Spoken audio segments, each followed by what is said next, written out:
नमस्कार, हरियाणा विशेष देख रहे हैं आप। आपके साथ मैं हूं सुरभि तिवारी।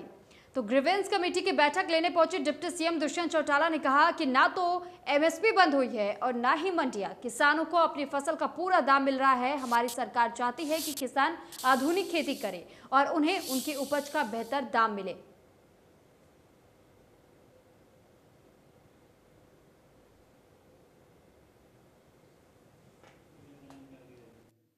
बोल सकता हो, किसानों की 3 मांग। एमएसपी, मुझे नहीं लगता सरसों, सूरजमुखी दाल कोई मार्केट में आई एमएसपी से ज्यादा प्राइस पे बिकी। और गेहूं का एक एक दाना एमएसपी पे हमने खरीदने का काम किया। दूसरी थी मंडी चलनी चाहिए। आप खुद दिन भर घूमते हैं, कोई एक मंडी ऐसी बताओ जो आज बंद हुई हो या कोई दुकान ही बंद हुई हो किसी मंडी के अंदर। आड़ती को भी उसकी आड़त का दाम पूरा मिला और किसान की फसल का भी पूरा एमएसपी उसके खाते में ट्रांसफर करने का हमारी सरकार ने पिछले 1.5 साल से काम किया है। और उसके साथ साथ आज अगर हम प्रदेश के अंदर बात करें, किसान के लिए एक नहीं अनेक योजना पिछले 1.5 साल में लाए। चाहे कोई जीरी छोड़कर ऑल्टरनेटिव क्रॉप पर जाता है तो 7,100 रुपये उसको बेनिफिट के तौर पे प्रति एकड़ सरकार देती है। आज अगर बाजरा छोड़ के किसी और क्रॉप पे जाएगा तो उसको 4,000 रुपये दिए जाएंगे। अगर आने वाले समय में बाजरा भी मार्केट पे आएगा तो उसको 52 योजना के तहत सरकार उसकी भरपाई करने का काम करेगी। और पिछले जो 600 दिन पूरे होने की हमारी प्रेस कॉन्फ्रेंस थी, हॉर्टिकल्चर करने वाले किसानों के लिए 600 इलेक्ट्रिक ट्रैक्टर। अब तो इलेक्ट्रिक गाड़ियों की बात करते तो हम तो किसान को भी इलेक्ट्रिक ट्रैक्टर की और टेक्नोलॉजी की ओर लेकर जा रहे हैं कि बेहतरीन टेक्नोलॉजी का उपयोग कर कर कृषि क्षेत्र में आगे किसान बढ़े। और आपके पड़ोस के पलवल का एक किसान है, मैंने तो उसके बारे में सुना है, जाके आपको उसको कवर करना चाहिए।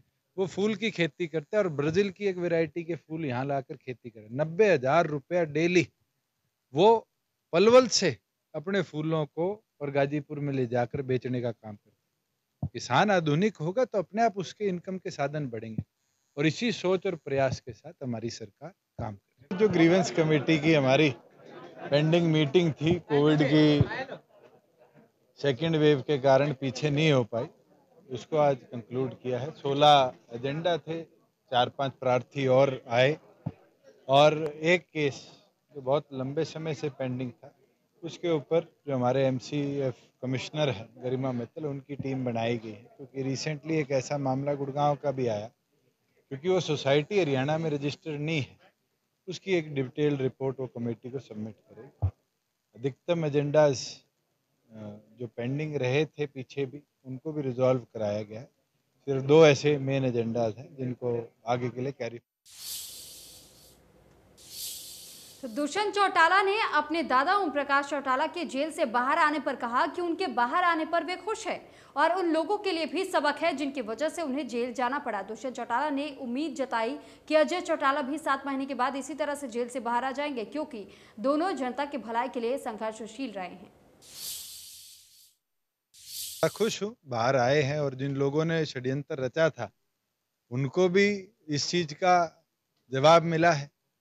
और वो तो संघर्षशील लोग हैं दोनों, डॉक्टर साहब भी और चौटाला साहब भी, जिनने 10 साल बिना किसी अपने चेहरे पे शिकन के सजा काटी है। और डॉक्टर साहब की भी हमें उम्मीद है कि अगले जो 7 महीने जो इंटरम बेल पीरियड था वो कंप्लीट होगी, वो भी हमारे बीच में इसी तरह होंगे। तो इनेलो नेता अभय सिंह चौटाला जींद जाट धर्मशाला में कार्यकर्ताओं के बीच पहुंचे और इस दौरान उनका कार्यकर्ताओं ने जोरदार स्वागत किया। कार्यकर्ताओं को संबोधित करते हुए अभय चौटाला ने कहा कि सरकार किसान आंदोलन को खत्म करने की पूरी तरह से कोशिश कर रही है, लेकिन आंदोलन लगातार मजबूत होता जा रहा है। इस दौरान अभय चौटाला ने कांग्रेस को लेकर भी बयान दिया। अभय ने कहा कि प्रदेश की जनता धोखेबाजों को सबक जरूर सिखाएगी।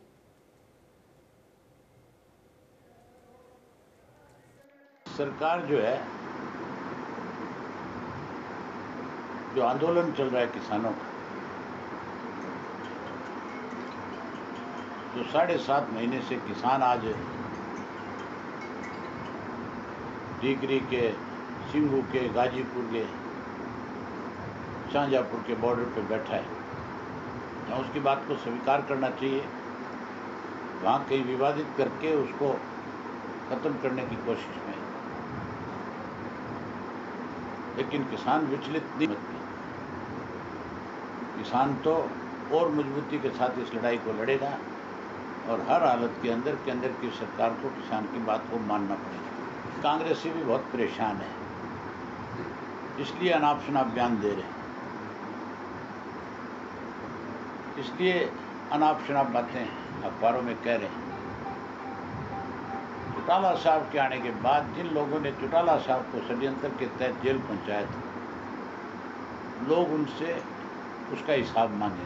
हरियाणा प्रदेश की जनता जो है किसी बात को जल्दी भूलती नहीं। इनका हिसाब हरियाणा की जनता जरूर करेगी, इनको इनके किए की सजा जरूर देगी और चौधरी ओम प्रकाश चौटाला के साथ प्रदेश के लोग इंसाफ करेंगे। तो बीजेपी सांसद सुनीता दुग्गल ने प्रेस कॉन्फ्रेंस कर केंद्र सरकार की उपलब्धियां गिनाई और इस दौरान उन्होंने बताया कि पिछले 7 साल में सरकार ने क्या क्या विकास कार्य किए हैं। सिरसा से सांसद सुनीता दुग्गल ने कहा, रेलवे को लेकर भी कनेक्टिविटी बढ़ी है और सड़कों का भी पूरे देश में जाल बिछता जा रहा है। इसके अलावा सुनीता दुग्गल ने कहा कि हरियाणा में वैक्सीनेशन अभियान तेजी से चलाया जा रहा है। पिछले 7 सालों में हमारी भारतीय जनता पार्टी की सरकार ने आदरणीय प्रधानमंत्री नरेंद्र मोदी जी के नेतृत्व में जो काम किए हैं, जिस तरह की जो उपलब्धियां हैं, वो सब आप लोगों को मालूम ही है। और हरियाणा में खास बात ये है कि जिस तरह से पिछले 7 सालों में केंद्र में सरकार जो है वो भारतीय जनता पार्टी की है, उसी तरह से हरियाणा में भी पिछले 7 सालों से भारतीय जनता पार्टी की सरकार है। और इसमें अगर हम बात करें तो हमारी सरकार ने जिस तरह से जो काम किए हैं उनका खासकर अगर हम बात करें, अभी मैं जब भी आप कभी हाईवे के ऊपर चलेंगे तो आप महसूस करेंगे जिस किसी ने भी 7 साल पहले जो है वो अगर हाईवेज के ऊपर अगर सफ़र किया और उसके बाद अगर अब सफ़र करते होंगे तो आप लोग खासकर, जैसे मैं सिरसा लोकसभा से आती हूँ, तो डबवाली तक की जिस तरह से सड़क है कि डिस्टेंस का, टाइम का पता ही नहीं लगता। और एक पहले जिस तरह से जो समय था तो एक जाल सा बिछ गया है पूरा सड़कों का। कनेक्टिविटी बड़ी ज़बरदस्त तरीके से जो है वो पूरे शहरों के अंदर और शहरों से फिर आगे गांव के अंदर भी हुई है। और उसी तरह से ही हम बात करें तो रेलवे में भी जो है वो बहुत, हम कहेंगे कि हमारी ज़बरदस्त उपलब्धियां रही हैं। और जहां कहीं पर भी जिसको जिस तरह से भी ऐसा लगता है कि यहाँ पर होना चाहिए। तो वहीं राजस्थान हरियाणा सीमा पर स्थित सुनहेड़ा बॉर्डर पर सोमवार को किसान मजदूर भाईचारा सम्मेलन आयोजित हुआ। सम्मेलन को सफल बनाने के लिए संयुक्त किसान मोर्चे के बड़े नेता योगेंद्र यादव और गुरनाम सिंह चढ़ूनी सहित कई नेता शामिल हुए। भीषण गर्मी के बावजूद भी किसान और महिला किसान कई घंटे चले इस सम्मेलन में टस से मस नहीं हुए। सम्मेलन में राजस्थान, हरियाणा सहित कई राज्यों में आए किसान और मजदूरों ने भाग लिया। संयुक्त किसान मोर्चा नेता योगेंद्र यादव ने कहा कि सरकार जब किसान आंदोलन से पूरी तरह से घिर चुकी है तो अब वो तिकड़म पर आ गई है। सरकार हिंदू मुस्लिम के नाम पर लोगों में आपस में झगड़ा करवाना चाहती है। उन्होंने कहा कि हमने तय किया है कि एक छोटी लकीर को मिटाने के लिए बड़ी लकीर खींचने की जरूरत है, इसलिए आज सुनहेड़ा बॉर्डर पर हिंदू मुस्लिम सभी लोग एक साथ आए हैं। मेवात किसान मोर्चा की तरफ से देश में किसान आंदोलन के संयुक्त किसान मोर्चा के समर्थन से एक विशेष आयोजन किया गया है, किसान मजदूर भाईचारा सम्मेलन। इसकी जरूरत क्यों पड़ी? क्योंकि पिछले महीने भर से मेवात में ये सरकार जो किसान आंदोलन का कोई मुकाबला नहीं कर पा रही, वो सरकार अब अपनी आखिरी तिकड़म पे आ गई।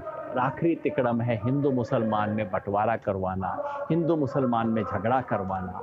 और हमने तय किया कि उस छोटी लकीर को मिटाने का एक ही तरीका है कि हम एक लंबी लकीर खींचें। इसलिए आज 36 बिरादरी के नेता, हिंदू, मुसलमान, सिख, ईसाई सब लोग यहाँ मंच पे आके एक घोषणा कर रहे हैं कि ये किसान आंदोलन है, इसे हिंदू मुसलमान में बांटा नहीं जा सकता, हम बांटने नहीं देंगे। और अगर मेवात के किसानों पर किसी किस्म का हमला होता है, पूरे देश के किसान उनके साथ आके खड़े होंगे। इसका ऐलान करने के लिए हम यहाँ पे आए हैं और हजारों किसान मेवात के इसमें शामिल हुए हैं। की जनता से ये कहना चाहेंगे कि मेवात का इलाका अगर हरियाणा में प्रति व्यक्ति के अंदर में देखें वो सबसे नीचे चला जाता है, उसी तरीके आगे तो मेवात के भाइयों का तो और ज्यादा है, क्योंकि हमारी लड़ाई केवल किसान तक सीमित नहीं है। हमारी लड़ाई पूंजीवाद के विरुद्ध है। हमारी लड़ाई लोगों को जो उनकी आर्थिक स्थिति है, जो उनका जीवन शैली है, वो बढ़े। और वहीं डीजीपी मनोज यादव की अर्जी पर गृह मंत्री ने कहा है कि सरकार ने डीजीपी की अर्जी स्वीकार कर ली है, लेकिन जब तक नया अरेंजमेंट नहीं होता तब तक मनोज यादव काम जारी रखेंगे।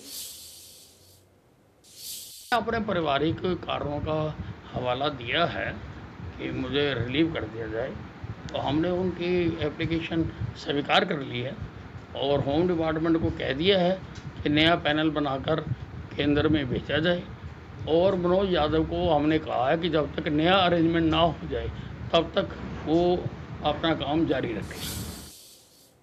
तो वहीं कोरोना की तीसरी लहर को लेकर अनिल विज ने कहा है कि मरीज के 100% कॉन्टैक्ट ट्रेसिंग के आदेश दिए हैं और सभी को एहतियात बरतने की जरूरत है। पूरी तैयारी है। अभी तक हमारे पास फरीदाबाद में एक केस डिटेक्ट हुआ है और उसका हमने उनके जो 100% कॉन्टैक्ट ट्रेसिंग कराने के आदेश कर दिए हैं कि उनका सारों का टेस्ट कराया जाए जिनका ये हुआ है। बाकी हम लोगों से यही कहना चाहते हैं कि भाई कोरोना हल्का हो गया, ख़त्म नहीं हुआ है, इसलिए एहतियात बरतें ताकि ये नुकसान ना पहुंचा सके। तो वहीं पंजाब कांग्रेस की फूट पर गृह मंत्री अनिल विज ने कहा कि देश भर में कांग्रेस पार्टी में फूट है और कांग्रेस हाईकमान की कोई सुनता नहीं। कांग्रेस तो सारे देश में सभी राज्यों में टूट रही है। कांग्रेस पार्टी की जो नेतृत्व है, आप उनके रोज़ बयान सुनते हैं, जिस प्रकार के वो रोज़ बयानात करते हैं, तो जनता उसके लिए उनको किसी भी हालत में एक्सेप्ट नहीं कर सकती है। तो काफ़ी भगदड़ है सारे प्रदेशों में, और जगहों पर भी ये हो रहा है और पंजाब में भी हो रहा है। तो वहीं फरीदाबाद पहुंचे उप मुख्यमंत्री दुष्यंत चौटाला ने एस्कॉर्ट ट्रैक्टर के R&D केंद्र का दौरा किया और उप मुख्यमंत्री ने कंपनी द्वारा विकसित किए गए इलेक्ट्रिक ट्रैक्टरों और भविष्य के लिए विकसित नए उत्पादों की भी देखरेख की। वहीं इस दौरान उन्होंने R&D केंद्र का दौरा करते हुए कहा कि आने वाला समय इलेक्ट्रिक वाहनों और ट्रैक्टरों का ही है। उन्होंने कहा कि ये उत्पाद भविष्य की आवश्यकता है और इन्हें इको फ्रेंडली प्लेटफॉर्म पर तैयार किए गए हैं। उन्होंने कहा है कि इलेक्ट्रिक ट्रैक्टर ग्रीन एग्रीकल्चर को विकसित करने में नई क्रांति लेकर आएगा।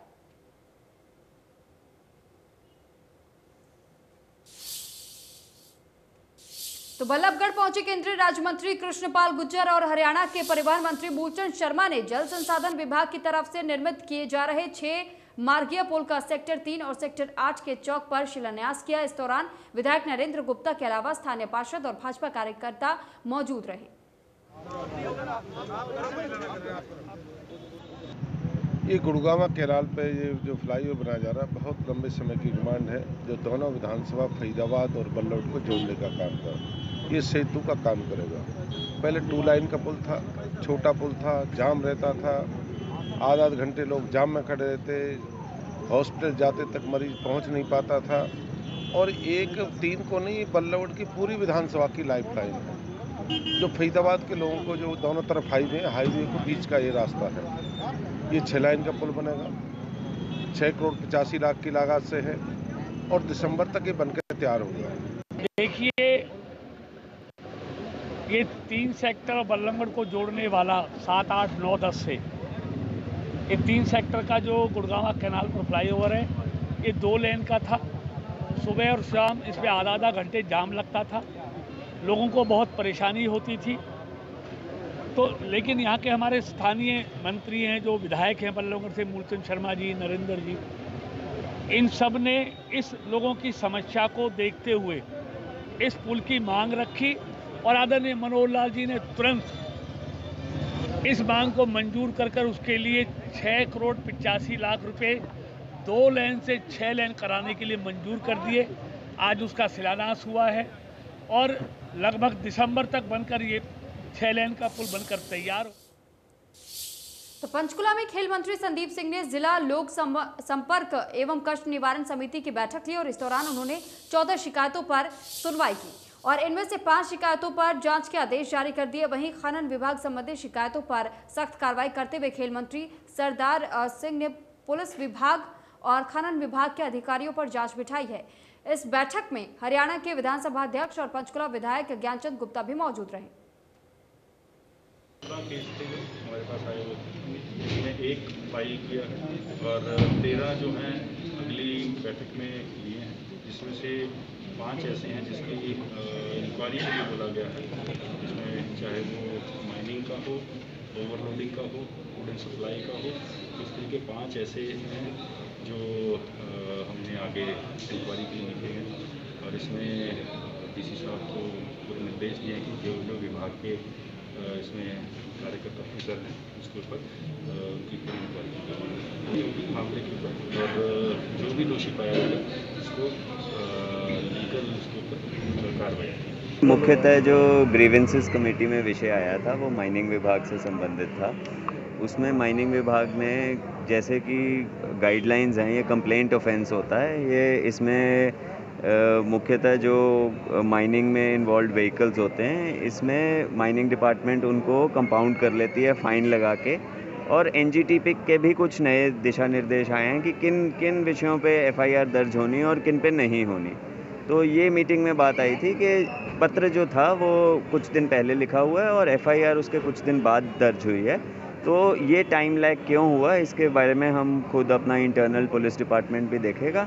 बाकी समय समय पे पुलिस विभाग भी जो माइनिंग से संबंधित कंप्लेंट्स आती हैं कई बारी मौके पे पकड़ लेते हैं, कई बारी माइनिंग ऑफिसर कंप्लेंट देते हैं। तो उसके बारे में डिस्ट्रिक्ट लेवल टास्क फोर्स भी बनी हुई है जो डीसी साहब की अध्यक्षता में है, उन्होंने सिविल प्रशासन के भी अधिकारी लगाए हुए हैं, तो वो टास्क फोर्स भी अपना काम आगे करेगी। तो वहीं प्राइवेट स्कूल एसोसिएशन ने एक बार फिर स्कूल खोलने का मुद्दा उठाया और एसोसिएशन का कहना है कि मॉल खोल सकते हैं तो स्कूल क्यों नहीं खोल सकते। इतना ही नहीं, प्राइवेट स्कूल एसोसिएशन ने 7 दिन बाद शिक्षा सदन के घेराव की चेतावनी भी दे दी है। प्रदेश भर के निजी स्कूलों ने एक बार फिर से आक्रामक तेवर अख्तियार किए हैं। आज भिवानी में प्रदेश स्तरीय बैठक प्राइवेट स्कूल वेलफेयर एसोसिएशन की आयोजित की गई थी। बैठक में साफ तौर पर निर्णय लिया गया कि अब सरकार को घेरा जाएगा। खुद एसोसिएशन के प्रदेश अध्यक्ष रामावतार शर्मा जी हमारे साथ हैं। शर्मा जी, लगातार ऐलान किया जा रहा है स्कूल खोलने की बात को लेकर भी, एसएलसी की बात जो है कहीं ना कहीं सामने आई थी और दूसरे तमाम मुद्दे सामने आए थे। बहरहाल आज की जो बैठक आयोजित की गई थी, बैठक में किस तरह का एजेंडा था और किस तरह की कार्रवाई अमल में लाई जाएगी? रवि जी, आज प्राइवेट स्कूल एसोसिएशन हरियाणा की एक बैठक हुई है और प्राइवेट स्कूलों के पिछले दिनों हम जब मुख्यमंत्री जी से मिले थे, एसएलसी का जो पोर्टल था वो सरकारी स्कूलों में बच्चे प्राइवेट स्कूलों के बिना एसएलसी के दाखिल सरकार कर रही थी। तो हमने मुख्यमंत्री जी इस बात की शिकायत की, प्राइवेट स्कूल एसोसिएशन के पदाधिकारी मुख्यमंत्री जी से मिले और मुख्यमंत्री जी ने संज्ञान भी लिया और तुरंत प्रभाव से उस पोर्टल को बंद करवाया। पर दोबारा से 2 दिन बाद फिर से उस पोर्टल को चालू कर दिया गया और सरकारी जो टीचर हैं, सरकारी प्रिंसिपल हैं, हेडमास्टर हैं, उनके द्वारा गाँव में मुनादी करवाई गई कि प्राइवेट स्कूलों के बच्चे बिना फीस दिए, बिना एसएलसी लिए गवर्नमेंट स्कूलों में दाखिला ले सकते हैं। तो इस प्रकार का जो घिनौना काम हरियाणा के एजुकेशन डिपार्टमेंट के अधिकारियों ने या जिला शिक्षा अधिकारियों ने या अध्यापकों ने किया है, उसकी प्राइवेट स्कूल एसोसिएशन निंदा करता है, क्योंकि एसएलसी के बिना दाखिला कहीं नहीं पड़ता। जब प्राइवेट स्कूल की 1.5 साल की फीस भी बकाया है और कोई भी पेरेंट्स हमारे पास एसएलसी मांगने आता है तो हम एसएलसी देते हैं। बच्चा हरियाणा का चाहे सरकारी स्कूल में पढ़े चाहे प्राइवेट, वो पेरेंट्स की खुद की इच्छा है, वे अपनी इच्छा अनुसार किसी भी स्कूल में पढ़ाए। पर ये जो चोरी का मामला है कि लाखों बच्चे रातों रात प्राइवेट स्कूलों के पोर्टल से इन्होंने उड़ा दिए और सरकारी स्कूलों में उनका दाखिला दिखा दिया और बिना पेरेंट्स की सहमति से। तो आज प्राइवेट स्कूल एसोसिएशन ने, पिछले दिनों हम शिक्षा मंत्री जी से भी मिले थे, मुख्यमंत्री जी जैसे भी मिले थे, पर कोई समाधान उस चीज़ का नहीं हुआ है। तो हमारे स्कूल खाली किए जा रहे हैं। एक योजनाबद्ध तरीके से प्राइवेट स्कूलों को खत्म करने का काम हरियाणा का एजुकेशन डिपार्टमेंट कर रहा है। पूरी हरियाणा की मार्केट खुल रही है, मॉल खुल रही हैं, हरियाणा में बसें चल रही हैं, हरियाणा में ट्रेनें चल रही हैं, तो प्राइवेट स्कूलों में कोरोना है क्या? अगर सोशल डिस्टेंसिंग का पूरी तरह से पालन किया जाता है तो वो हरियाणा के प्राइवेट स्कूलों में क्यों किया जाता है? क्योंकि पेरेंट्स हमारे विश्वास पे, और हम ये नहीं कहते सरकार से कि सभी स्कूल आप खोल दो, आप पेरेंट्स की सहमति से हमें बच्चे बुलाने की इजाजत दे दो। पेरेंट्स अगर सहमत होगा तो बच्चे भेज देगा, अगर पेरेंट्स सहमत नहीं होगा तो बच्चे घर रह जाएंगे। कहते हैं अगर हौसले में जान हो तो कोई भी मंजिल पाई जा सकती है, और इसका ही उदाहरण है हरियाणा की बेटी नेहा, जिन्होंने हर मुश्किल झेलकर भी आगे बढ़ने का जज्बा नहीं छोड़ा और यही वजह है कि अब वो टोक्यो ओलंपिक में देश का प्रतिनिधित्व करती नजर आएगी। कैसे नेहा ने जीती जिंदगी की जंग और ओलंपिक के लिए कैसे हो रही हैं तैयार, इस खास रिपोर्ट के जरिए आपको दिखाते हैं।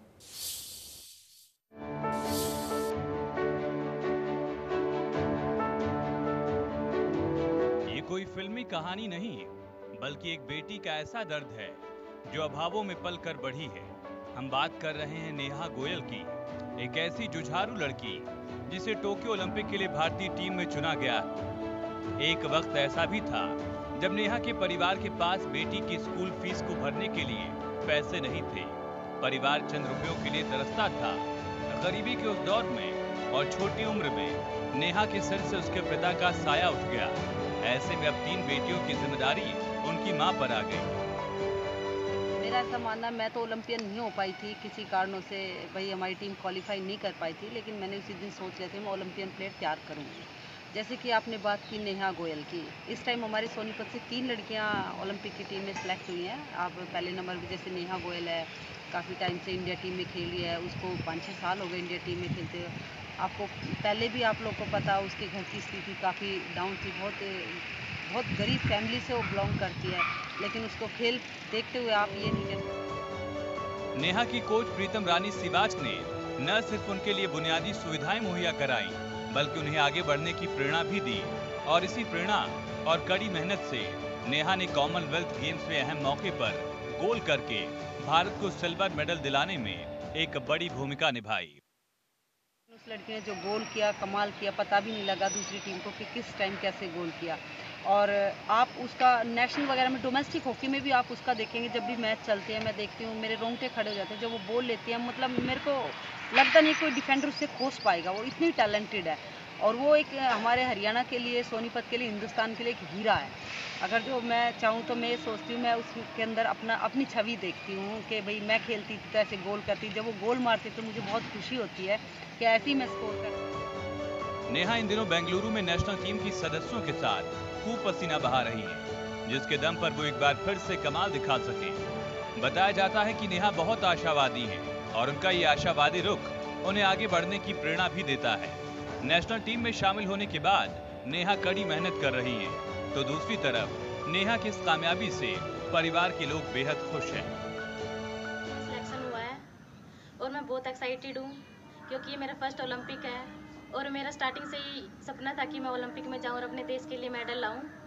और ये सपना भी मुझे मेरी कोच प्रीतम सिवाच ने दिखाया है, क्योंकि मैं उन्हीं के ग्राउंड में प्रैक्टिस करती हूँ और उन्होंने मुझे बहुत सपोर्ट किया आज तक, जो भी है मेरे फैमिली ने। और उन्होंने यहाँ पे हूँ तो मैं सिर्फ उन्हीं की वजह से हूँ और मेरा सिर्फ यही है कि मैं वहाँ पे जाऊँ, अपना 100% दूँ और देश के लिए मेडल लेके आऊँ।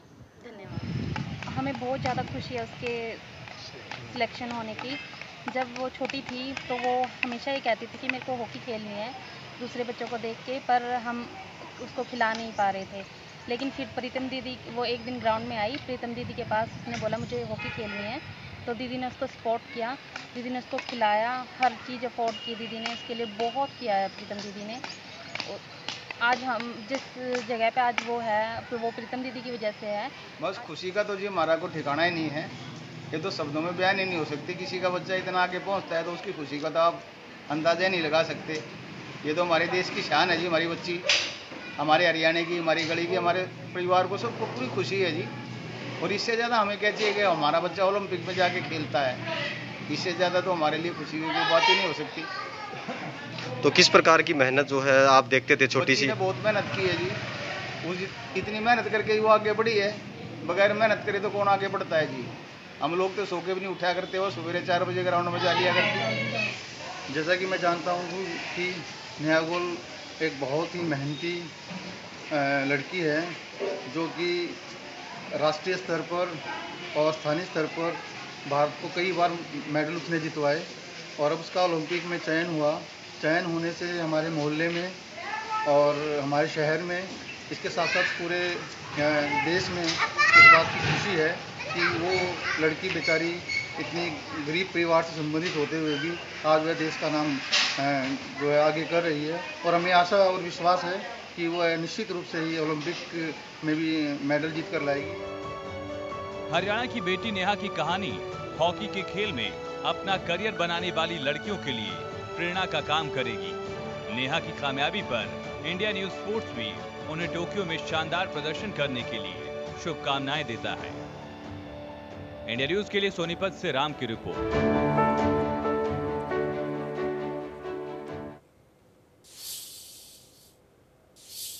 फिलहाल हरियाणा विशेष में मेरे साथ इतना ही। आप बने रहिए इंडिया न्यूज हरियाणा के साथ। नमस्कार।